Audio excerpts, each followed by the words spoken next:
My name is Debra Goelz and I write humorous stories.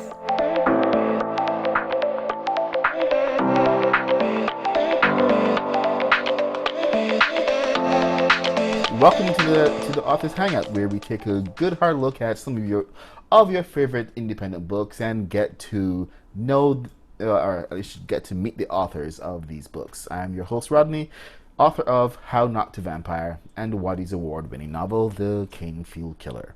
Joining us tonight is Debra Goelz, who writes under the handle of Brittanie Charmintine. Tell us a little bit about yourself. Well, let's see. I come from Los Angeles and I grew up in a sort of Hollywood family. And yet when I got into college, I decided to major in accounting for some reason. And I decided that if I was going to have a boring career like accounting, I would at least like to be in an interesting industry. So Hollywood was right nearby. And so I went there and I became a financial executive in Hollywood.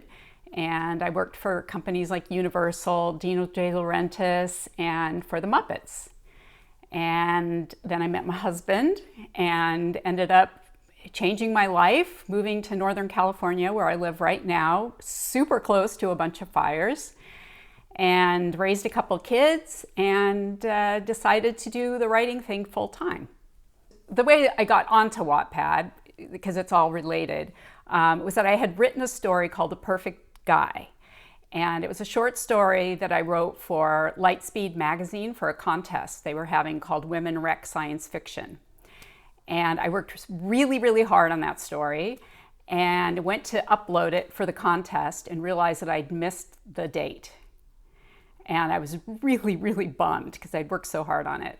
And I opened my iPad and I opened it to the New York Times, which is something I never do. And the headline that day was The Future of Publishing. And it was an article about Wattpad.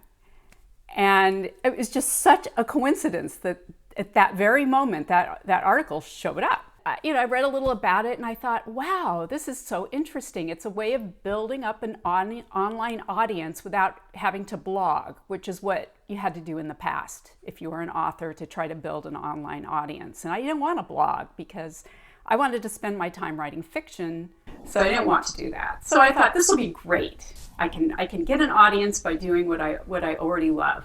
So I knew nothing about Wattpad. I threw that story up. It's full of sex, by the way. It did okay, got a couple thousand reads, but I was greedy and I wanted more. And I kind of poked around the website to see what was successful. And I saw that it was young adult romance, fantasy, usually that did really well. So I kind of, as a joke, came up with the idea of putting a mermaid and a vampire together. But then I thought, well, why not? That sounds like a great combination. But I don't want to publish it under my own name because I don't want young adult readers going over to read my robot porn. So I had to create another profile and another name, and then she became more famous than me. So be careful. Your creations will often outdo you. Yeah, exactly. I write vampire fiction, and my novel, So I Might Be a Vampire, which has gone through many, many names, was, not competing against yours, but every time I check the hot list on Wattpad, I'd always see this mermaid novel there. It's like mermaids and vampires who love them. And I would always shake my fist at you. So That's so funny. I didn't know that. Yes, so it's good to actually meet the competition. It's different it's actually books. funny that you said that you didn't want to blog, because one of my influences was John Dies at the End. It started its life as a blog, but Wattpad itself, I guess that is kind of combines the blogging and writing experience, because instead of having to go and write something besides what you're actually writing, you're kind of blogging and putting it out there and still getting the story forward instead of something that isn't completely unrelated. Yeah, and it's also a built-in platform of 65 million users or whatever it was at the time. That's another benefit. But one thing that I misjudged was that I thought that blogging would be a time sink. And I thought, well, Wattpad will change that. I can just write and build my audience directly. But what I didn't anticipate was the fact that I think my mermaid book has 500,000 comments on it. And at the beginning, the first few years, I responded to every single one. And I was spending 8 hours a day responding to comments. So a couple friends of mine did an intervention with me and got me to stop doing that. And so now I kind of balance it better. But it still is. It's like you can't expect to come onto a website like Wattpad, throw your work up, and all of a sudden you're a hit. Like, it is an investment of your time. So you have to, build a community. You have to interact with other people on the website. It doesn't happen in a vacuum. Oh, you were one of the earlier stars, I believe. Yeah, I was there was a group before me, very early people. They weren't called stars. I can't remember what they were called, but I was in maybe the group of the first 100, less than 100. Tell me about your latest release.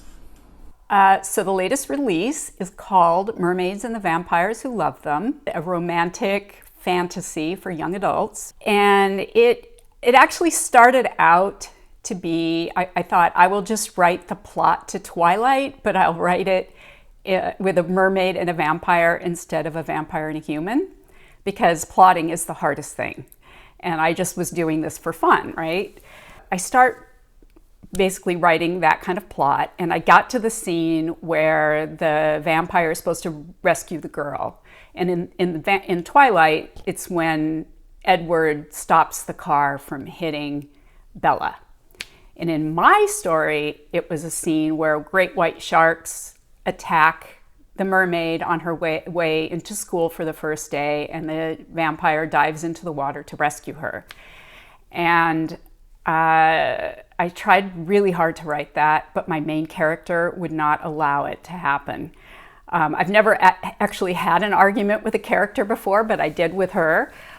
Because she said that she hasn't lived for 16 years in the ocean with great white sharks around all the time and survived for no reason. Like, she knows her way around the water and no guy is saving her. So I had to completely rethink the plot. And I thought to myself, well, what would a mermaid care about? And I thought she would really care about the oceans and the health of the oceans. So the story is a romance first and foremost, but it is also the story of a mermaid and her supernatural pals at a boarding school that have to all come together to stop a supernatural villain from polluting the bay and the oceans. Well, it's good to hear that it's not another Twilight clone. That's a relief. The thing with Twilight, I mean, it's a fun book and everything, but the fact that all the girl cares about is a boy just bugs me. There are higher, things in the world to care about other than just our love life. So maybe that actually reflects something about the author, because we tend to write things that we can tend to relate to. Okay, well, maybe not everything we can relate to. I mean, we're writing about vampires, right? It's not like we have the urge to go out and suck people's blood. No, I never have done that. Of course not. You're now in the paid stories portion of Wattpad. What other books do you have? So I have 3 novels on Wattpad right now, and they're all in the paid stories program at the moment. My Crazy Hot Alien Affair. And that book is actually my first novel, rewritten 8,000 times, but it's a story that's really dear to me because it is about an accountant in Hollywood. And I wanted to write a book, I wrote it for me. I wanted a book where that nerdy girl would get the hot alien guy. I love Douglas Adams and writers of his ilk, but they're all men and they're all writing stories about the nerdy guy who usually gets the girl, but there's not too much romance in it either. So I wanted to write something like that for me and women like me, where we save the day.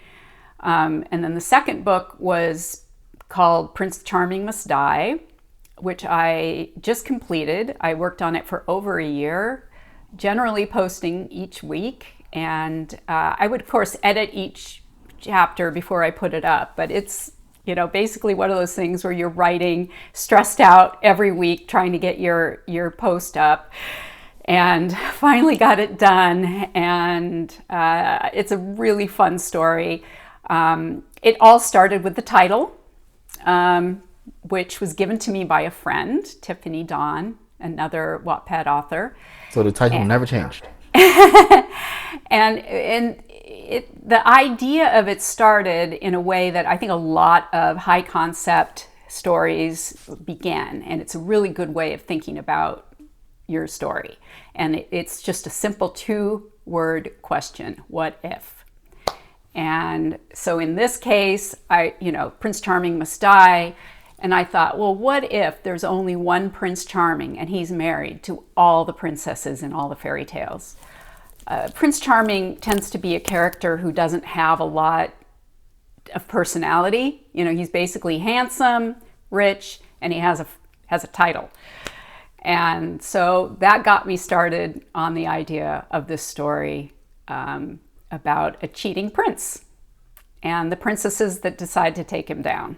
And you had a lot of influence on the story as well, because Rodney would never let me get away with a bad fight scene. I hate fight scenes, so he gave me a lot of really good advice. Hey, you have to have epic. I mean, if you can do a fight scene, you have to do epic. I know. I just don't like them.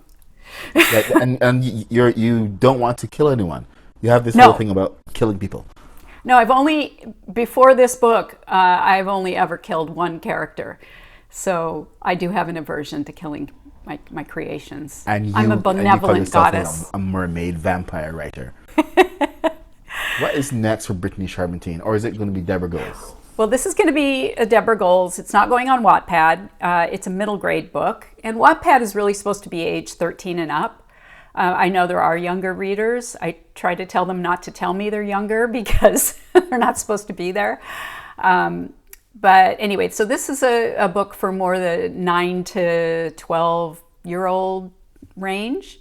And I wrote the first draft a year ago. And then I put it away while I worked on Prince Charming. And now I'm back to it. And it's called It Isn't Easy Being Queen. And it's about a 13-year-old girl named Rowan who discovers that she is destined to be the next evil queen. She doesn't even know she's a witch. Her parents have been hiding that fact from her. She just thinks that she brings destruction everywhere she goes.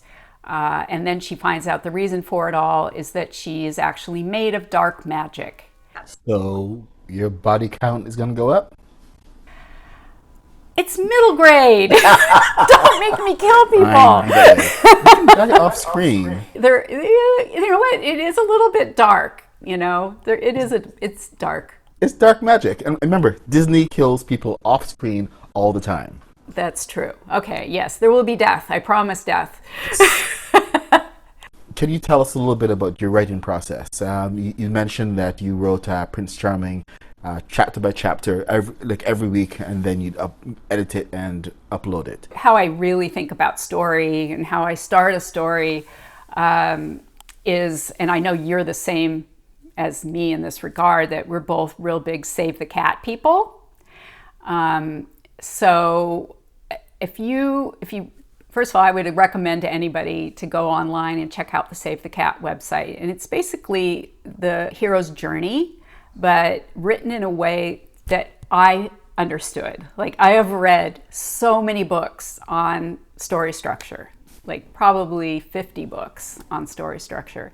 And something about it always felt out of reach. Like, I'm just not getting it, And then I read Save the Cat, and when I read it, and it has these 15 plot points, and they are something that you can hang your whole story on, these 15 points. And you know that if you have those, that you have a story that will work. And so I do spend a lot of time up front setting my Save the Cat structure. I was also into Save the Cat, but you pushed me to take it a little further and really work it. And I think I spent 2 months just building my beat sheet before I even really started writing. That's good. Yeah, no, it's your fault. I take credit. But I mean, I think it's so much better. That first book that I told you about, I wrote, oh gosh, maybe 250,000 words of a meandering manuscript. It was my very first book. You know, we're talking 12 years ago when I started. And afterward, I thought, well, what a waste of time that was. I was trying to find the story by just, entertaining myself. That's not good. I don't want to do that again. I mean, I think if you're going to be a professional writer, you can't spend that much time on something that is probably in the end not going to work. So I was very grateful when I discovered Save the Cat. Would you recommend writing the whole thing up front or on a weekly basis? Because both seem to work for you. I think if you are going to post on Wattpad, I would definitely recommend either writing the whole thing up front or having a good chunk and then sticking to a schedule. I know you're going through this right now. I was ahead. Okay, I was ahead. You were ahead. But, I think, I don't know, it doesn't seem like you're that stressed about it. Like you're each chapter that goes up is beautiful and polished, and I don't feel like you're struggling at all with keeping up, even though you're doing, because you actually have already written this story and you're now editing it. So I think that's different than just, I think I'll write a story about a prince cheating on his royal spouses and then go. Well, you had your whole structure out there. I mean, at least in some cases, I guess mine is there, but editing is really not editing. that is more rewriting. Yeah, it just depends, because like right now, okay, so let me just say that normally what I do to get a first draft is it's just a free write almost, or it's called a vomit draft. It's just let the words out. You have your structure, these are the chapters you need, and just write them and don't judge them. Shut your inner critic up and just go with the story. And so that's what I have right now with this first draft. So I think that's a really good way to go, because it's, in the past I would write a chapter and then the next day I would go back and I would go over that chapter and edit it, and then I would write a little bit more and I would think, oh, these words are all so bad. Why do I write bad words? And, it was just a real struggle. And if you can just release yourself from that and just say, okay, it can suck, that's fine, then you'll get what's called a first draft, which is the most important thing to have. Yeah, at least it's out there and you can go and edit it. Yeah, exactly. And so now I'm going back through that first draft and I'm tweaking it, but I'm also just taking notes, making sure that all my Save the Cats, everything is in, all the beats are in the right place, that they're all fun and interesting, and everything makes sense. And then I will do a rewrite after that. To you, what is a good protagonist and what's a hero? Are they the same? Okay, they are not the same. A protagonist may or may not be a hero. All heroes are protagonists. So you could have a story that has an anti-hero in it, like Tony Soprano in The Sopranos. He is not a heroic figure. Heroes are selfless and good, and Tony Soprano is not that. Or what's the white guy on the? Oh, I'm forgetting his name. Anyway, it doesn't matter. There are characters who are not good who are still protagonists in their stories. Right.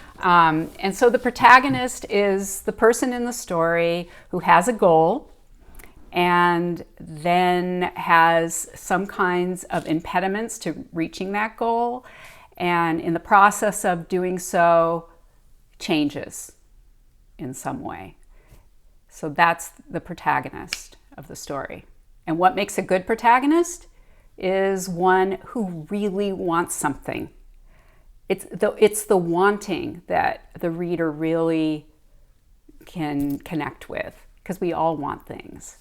So you have to really want, the character has to really want the thing that they want, and then they're gonna have to work really hard to get it. Like, you really have to throw up obstacles that seem like they are insurmountable, so that the reader will stay with the character and hope that they will get the goal, they will get the prize, and that they will change as a result. And on the flip side of that, what makes a good villain? A good villain, to me, a protagonist and a villain are like two pieces of a jigsaw puzzle. And the perfect protagonist and the perfect villain connect like this, and they fill in all those spaces. So a good villain is one who is going to put up these obstacles that directly challenge the fatal flaw of the protagonist. So that, and oftentimes the villain, a good villain, will want the same thing that the protagonist wants, but wants to go about it in a whole different way. So there's a connection. You can't have just like a random villain and a random protagonist. They are connected, and they work off of each other in the story. And a good villain believes that he or she is the hero of their own story. You know, I don't really like the kind of villain that's just crazy, just being a jerk to be a jerk. A good villain is one who wants something also, and your protagonist is in their way. There's a train of thought that you should introduce your villain in the first chapter of your book. When do you think the villain should be introduced?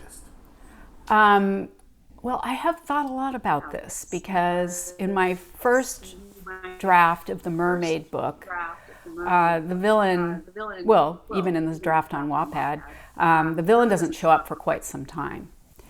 And that was kind of an issue. And so what I did was I realized that the villain, even if the villain doesn't physically appear in the first chapter, the villain is still there. And you have to ask yourself as the writer, what is the villain doing right now? And how is that influencing what's happening in chapter 1? So I did do a rewrite of Mermaids that took that into account. And it's actually was made into an audiobook published by Hachette Audio. And in that rewrite, we see mermaids, merfolk are disappearing or being kidnapped, and we don't know why. And it sets up this mystery right from the beginning. And so the villain has made his move, but we don't know anything about him yet. And he doesn't come in until, I don't know, probably the second act somewhere. Whoa. So I don't think the villain has to be there right from the beginning physically, but he's already at work, and it should show up somehow in the writing. His effects must be felt somewhere. Yeah. Okay. And so what I do, like, I do these big spreadsheets with my Save the Cat and all the things that, all the beats, and then I have a column, what is my villain doing right now? And so even if a villain's not in that scene, I know what the villain's doing over here. And it's something the reader doesn't need to know, but I need to know. I need to know at all times what my villain is up to. And another thing is, if you're having plot problems, if you're having writer's block, if you're not sure where your story is headed, go to your villain. because the villain drives the story. All right then. Okay. Any words of advice that you want to give to young writers out there? I would say that a writer, an author, is a protagonist of a great story. Because we want something really bad, which is to write. And every writer has a different goal. You know, some writers just want to finish a short story or complete a novel or post something on Wattpad or, you know, sell something or traditionally publish or self-publish or whatever it is your goal is. They're all worthy goals. And the fact that you want this goal so badly is terrific, but there are going to be so many obstacles in your path. You know, first of all, you have to deal with your own self-doubt, your internal critic, time to write, and then you have to deal with, you know, gatekeepers, people who say, you know, this isn't good enough, you're going to be rejected. So there's a lot of obstacles. And then there's craft, of course, as well. It's, you know, learning. There's so much to know about writing. So you can read books and you can, you know, go to classes and you can read a lot. But those are all obstacles, right? You know, you have to put in the work to get to the place where you can reach your goal. But then if you stick to it, and you overcome all those obstacles, you can get what you want. You can end up with a happy ending. But you have to be prepared for all of that stuff and know you're not alone, that everybody goes through it. Well, thank you so much for joining us today on the Writers Hangout. I can't remember the name of this. Make sure to check out every single book from Debra Goelz, Brittanie Charmintine. They're all available on Wattpad, and there's the audiobook on Hachette. My name is Brittanie Charmintine, author of Mermaids and the Vampires Who Love Them. Buy my book! I can't, it's so hard to say that.